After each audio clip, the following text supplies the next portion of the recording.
First, let's take a look at the parts of our compressor. The compressor assembly consists of a steel mounting frame, the centrifugal compressor, an electric motor, and an adjustable motor mount, sheaves for the motor and compressor, drive belts, and a belt guard. The compressor is mounted directly above the motor on the frame. The motor mounting plate has 4 bolts on it to adjust the belt tension and alignment between the sheaves of the motor and compressor shaft.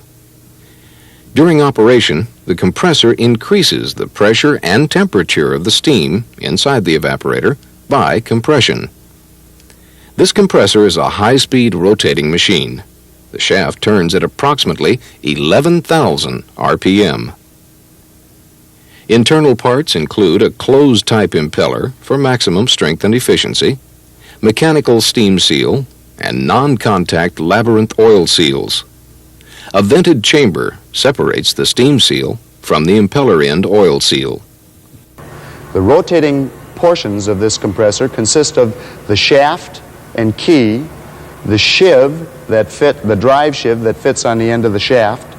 The next rotating item is the outboard labyrinth seal. That is what we see right at this point. The inboard labyrinth seal that is in approximately this position within the compressor. The next rotating item on the shaft is the rotating element of the steam seal, which fits just in front of the inboard oil lab seal.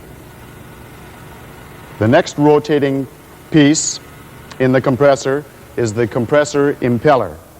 All rotating elements of the compressor rotate clockwise. There is a cavity inside the housing and directly beneath the bearings that acts as an oil sump for bearing lubricating oil. The 2 oil seals prevent this oil from escaping, and a steam seal prevents steam from entering the sump area. On top of the housing is an oil breather cap, which can also be used as an oil fill point. And to check the level of oil, there is a gauge glass located on the side of the housing. The most common problem that will require disassembly of the compressor, as we have found in the past, is water in the oil. Generally, steam seal leakage is a problem with this particular machine and can be caused by, it can be a variety of causes. It's very easy to spot. The oil becomes emulsified. You can see this milky oil color in the oil sight glass on the compressor. This is an indication the compressor must be disassembled. There are other items that can be damaged in the compressor, bearings, namely the bearings. Bearing damage usually results in lockup of the compressor rotating element. It's very obvious that internal work will have to be done on the compressor at that time. That about covers the major areas. The causes for these failures can be operational, they can be malfunction of safety devices. There are a number of different things. Lack of routine maintenance, changing the oil.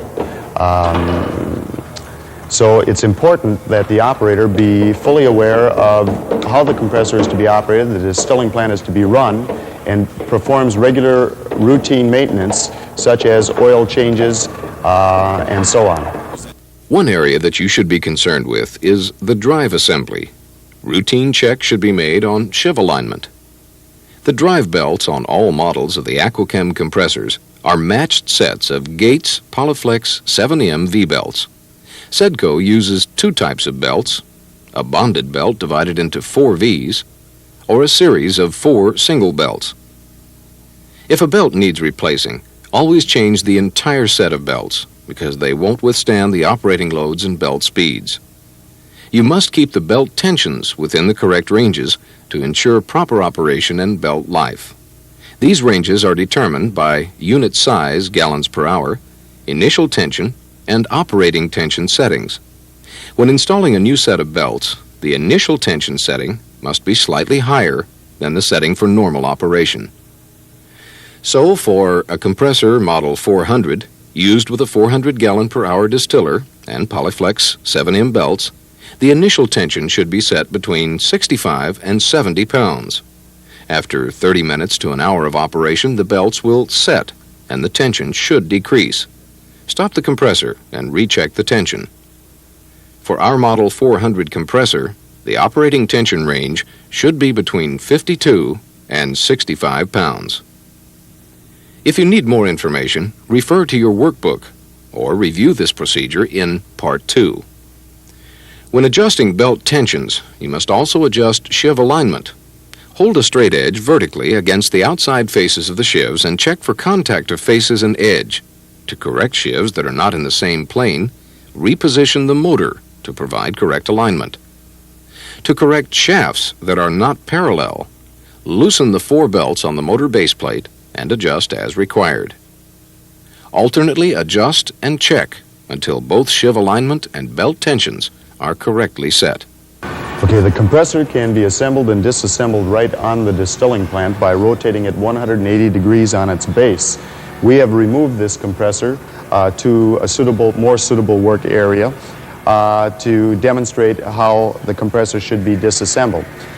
When removing the compressor from the distilling plant, the oil inlet connection, the 20-pound oil connection, is removed. The tubing is left on the evaporator. The oil return line has been disconnected. This line goes to the oil pump suction. The drain line has been opened. Lube oil has been drained out of the compressor prior to removal. And the oil return line to the oil reservoir has also been disconnected. So 3 tubings have been disconnected to remove this compressor from the distilling plant. To disassemble, remove the volute bolts and the volute housing from the rear housing. Sometimes it may be necessary to tap the volute with a soft mallet. Then loosen the hex nut set screw and remove the hex nut using a socket wrench. To remove the compressor sheave, loosen the 2 set screws and pull it off using a small sheave puller. Then remove the 6 hex head cap screws, fastening end cover to the rear housing. Insert 2 5/16 18 by 4 inch long cap screws at 3 o'clock and 9 o'clock to prevent the shaft and bearing assembly from falling out of the compressor housing. Loosen the 2 bearing anti-rotation pin nuts and remove the pins, statoseals, and washer. Mount the drawbar assembly to the compressor and make sure the brass tip is in place so you won't damage the compressor shaft. Then slowly tighten the pusher screws against the shaft center. Now you're ready to remove the impeller. The impeller is made of titanium. It is a precision cast and precision balanced piece of equipment. The impeller weighs about 42 pounds and is rotating at approximately 11,000 RPM. Therefore, critical balance is very important.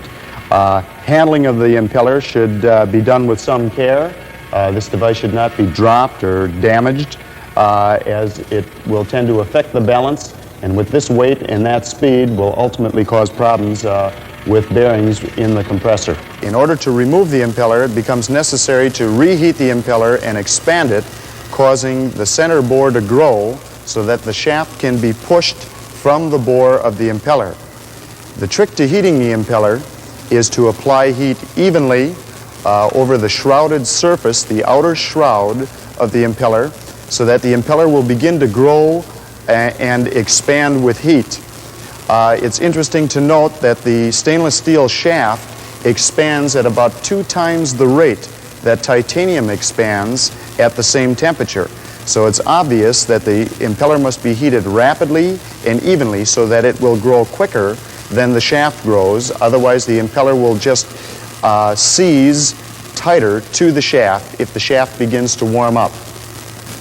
After the shaft or wheel pusher has been installed and tension is placed on the shaft, in the heating process, the impeller begins to grow, and as the impeller reaches proper temperature, approximately 450 degrees, the center bore will open, and the tension on the shaft will cause the shaft to move away from the impeller. At this point in time, and usually an audible popping sound will be heard. If there is no audible sound, the mechanic can see the movement in the shaft at that point in time.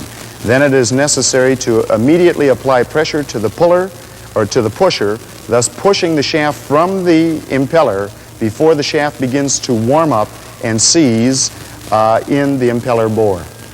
After the shaft has been pushed out of the impeller, remove the impeller. Then remove the shaft assembly, including bearings and seals, through the compressor rear housing. If it's necessary to remove the steam seal, just loosen the 4 cap screws and use them as jack screws in the tapped holes on the seal flange. Remove both flange and sleeve. Then you can pull the mating ring out by hand. Now you're ready to disassemble the shaft assembly. So first remove the drive and oil seal. Be careful not to damage the O-ring seal. Then remove the bearing by sliding it off the shaft. The impeller end oil seal is heat shrunk to the shaft and must be heated for removal. Be careful when heating because the bearing has a low melting point Babbitt face. Use a small flame and heat the threads of the seal. Once the seal is removed, pull the bearing off immediately. Once the compressor has been disassembled, it's a matter of looking at all the various parts and pieces of the rotating element to determine what parts have been damaged, what parts will have to be replaced, and also during this inspection trying to determine what may have caused the failure of the compressor. Looking at the parts here in front of me, this compressor shaft was removed from a 600 gallon per hour compressor. It is pretty obvious from the discoloration of the inboard thrust collar and the discoloration of the shaft that there has been a considerable amount of heat at this point. The thrust collar face should be very smooth, similar to the journal face, and a close inspection indicates that this thrust collar is very badly gouged. It has seen considerable amount of heat as noticed by the blue discoloration along the shaft and the general blue color of the collar as opposed to the outboard bearing thrust collar. While examining the shaft, we begin to move forward away from the thrust face, the inboard bearing thrust face, and we look at the journal area. This area should be smooth. Now there is some slight discoloration in the journal area, however it is not scratched, it's really just surface color. The next, we see that it is smooth and clean. This particular area would be suitable for reuse even though the thrust collar is damaged and the shaft would have to be replaced for that reason. The next area we move to is the first shoulder on the shaft, and we find that there's some material deposit at this point. And in trying to remove this material deposit, it was easy to see it because it looks different from the shaft. There's a small ring of material here. This material is aluminum that has been plated onto the shaft due to the destruction of the inboard oil lab seal. As we look at the inboard lab seal, it's obvious that there has been metal contact at the face of the lab seal, also in the labyrinth seal area. The aluminum material has been melted and distorted. The pins that retain the rotating element of the seal have been dislodged. A pin is loose, has come right out. These are roll pins, they should be tight. So this seal has been damaged very severely. The aluminum pickup that we removed from the shaft is just aluminum material that had been thrown out during the rotation, hot aluminum, and deposited in this area of the shaft. The rotating element is positioned on the shaft at this shoulder, and in looking at the shaft, the area where the rotating element seals appears to be free of nicks, burrs, and gouges, so this area would be suitable for reuse. The rotating element itself has been overheated. The rotating element has turned gun barrel blue. The O-ring seal that seals between the shaft surface and the rotating element is badly carburized. It has begun to turn to carbon. This occurs at a temperature of about 750 degrees Fahrenheit, well above the normal 230 or 40 degrees that this compressor normally runs at. So it is obvious that heat has destroyed the O-ring seal, thus allowing water to enter the oil and causing additional damage to the bearings. Inspecting the shaft further, we find that this area has been discolored, most likely oil residue. However, this would not render the shaft scrap or would not cause it to be scrapped. The next area that we're concerned with is the area where the impeller slides over the shaft. That surface that is sliding into the bore of the impeller We want to inspect it to determine that it is not gouged. Any gouged marks would be removed with emery cloth. Any surface dirt or imperfections would be wiped out lightly with a very light emery cloth. The key slot should be cleaned up, and the next thing we look at are the threads on the end of the shaft. If the threads look good, this portion of the shaft could have been reused. However, this particular shaft is scrapped because of the damage to the inboard thrust collar. In looking at the shaft, we're concerned with the outboard bearing thrust face and the condition of the journal area. This shaft looks like it is in very good condition. There's oil film on it. It is very smooth and clean, highly polished. This portion of the shaft would be suitable for reuse. One additional area that we are concerned with is the last area of the shaft where the outboard oil labyrinth seal must be located. This particular seal prevents the oil from leaking out of the back end of the shaft. This seal is equipped with an O-ring seal, an internal O-ring seal. The position of this seal is approximately as I am showing it. Therefore, the O-ring must seal in this area. So the shaft must be inspected in this area to determine whether it has been scratched or damaged, which would prevent the O-ring from sealing, causing oil leakage out of the back bearing cover. The rest of the shaft shows signs of dirt and a little bit of rust or a film of some sort, but the key slot looks to be in good condition, so this shaft could be reused from the outboard bearing thrust collar to the outer edge of the shaft. Is in good condition and is suitable for reuse.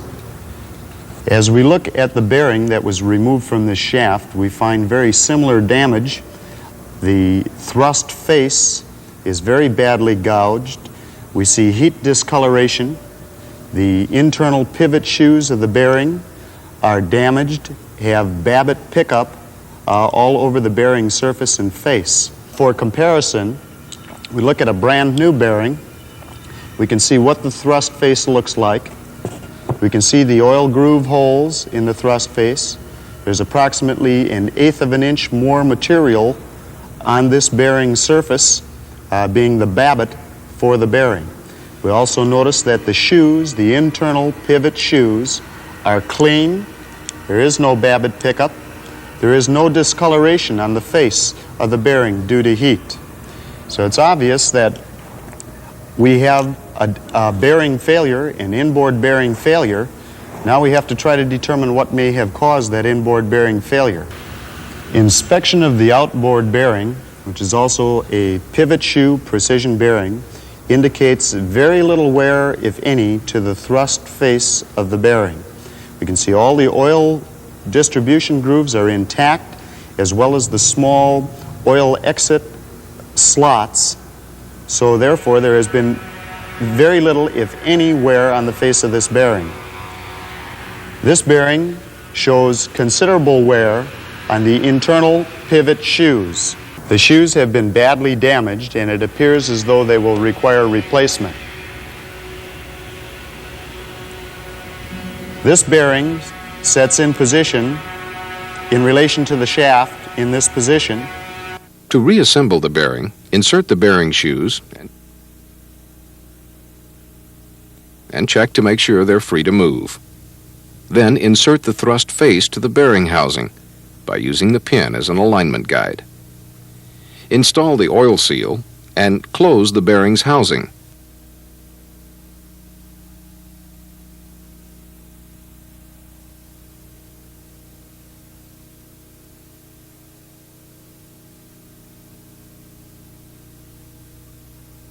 Secure it by tightening the screws.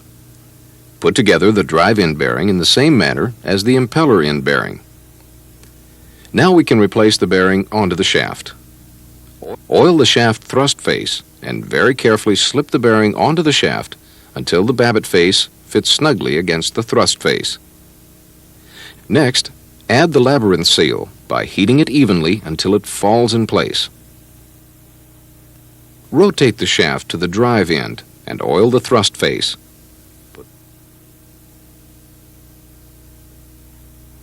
Put the bearing on.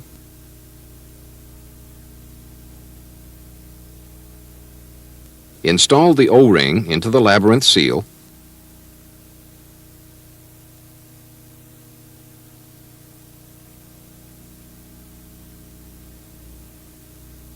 And replace the seal.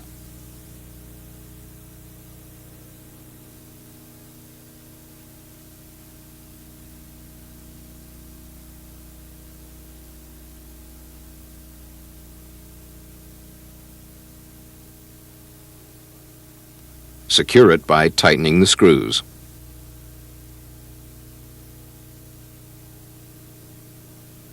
To install the shaft assembly to the compressor housing, align the shaft anti-rotation holes first. Then ease the impeller into the shaft into the housing. Check to make sure the bearing is in alignment with the cover plate hole, and insert the anti-rotation pin assembly. The shaft must be in perfect alignment and balance for rotation purposes. Install the end cover and secure with lock washers and screws.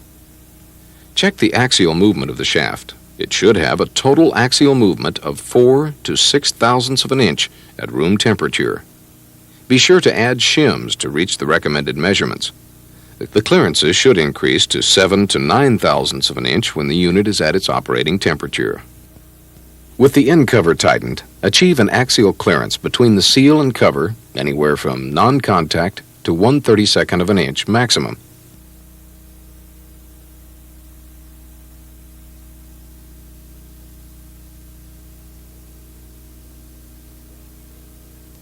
Then check the radial clearance. It should be 2 to 3 thousandths of an inch at the top, 12 o'clock, and 6 to 7 thousandths of an inch at the bottom, 6 o'clock. Check with the feeler gauge and adjust accordingly. Assemble the compressor sheave with a gap of 1/16 to 1/8 of an inch maximum from sheave to seal. Secure the sheave with the set screws. Next, install the steam seal O-ring.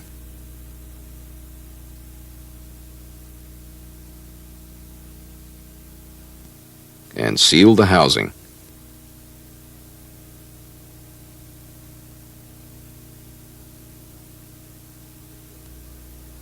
Secure it by tightening the 4 lock screws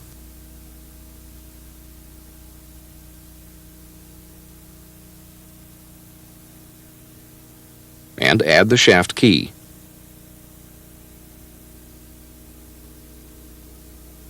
Heat the impeller shroud at the surface evenly at both sides.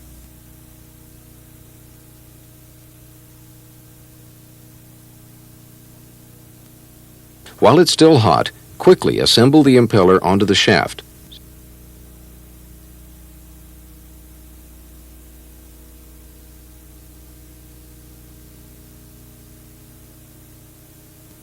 Securing it with the hex nut. Tighten the nut with a wrench while someone at the other end is holding the shaft. To install the volute housing, grease the seal area with DC-111. Glue the ends of the O-ring together. Install the O-ring seal into the volute housing. Next, remove the volute seal ring, being careful not to damage the housing. Flip the volute housing over to install the new seal ring. Apply a light film of oil to the seal ring seat and heat the housing evenly around the intake until the oil smokes. Drop the new volute seal ring into place. When the volute housing cools, position it to the rear housing and install the bolts. Check the volute housing for clearance. Proper clearance between the seal ring and the impeller should be 29 to 32 thousandths of an inch on the sides and 38 thousandths at the top. Now all that's left is to reassemble the compressor to the base, realign and tension the belts, and refill the compressor with lubricating oil according to maintenance procedures. Recommended oils for use with the compressor are SAE 10 or SAE 20 non-detergents. Substitute oils can be used. Check the manuals for these recommendations.